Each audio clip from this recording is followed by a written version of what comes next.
Ka thënë elqia fi jahannama kulla kafarin anid manna'in lil khairi mu'tadin murib. Tha gjëja kryesore që po dënohet është ka pengu çdo të mirë në tokë.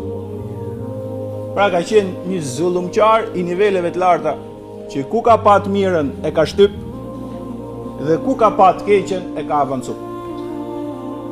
Kurse ne si musliman dhe muslimane, nëse pretendojmë që jemi të ndershëm, jemi urdhëruar që çdo të mirë ta avancojmë dhe çdo të keqet ta pengojmë. Ato të cilët në tokë, vëllezër motra të nderuara, që çdo të mirë e avancojnë dhe çdo të keqe e pengojnë, nuk shkojnë në xhenem, shkojnë në xhenet. Manna'in lil khairi mu'tadin murib. Tha pengoj gjithë jetën nga e mira. Pra nuk la njerëzin të shkojnë në të mirë. Çfarë thot njerëzia të shkojnë të mirë?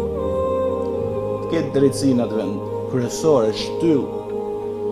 Themeli i një shoqërie që nuk lëvizet pa të tjerat, pastaj janë kaos nëse nuk praktikohet ajo, është që një shoqëri duhet të jetë e drejtë. Inna Allahu yamru bil adli. Tha Zoti i gjithësisë, gjën e parë që urdhëron edhe të fundit edhe të parën është urdhëron drejtësi. Kjo i mban bazamentat e një shoqërie.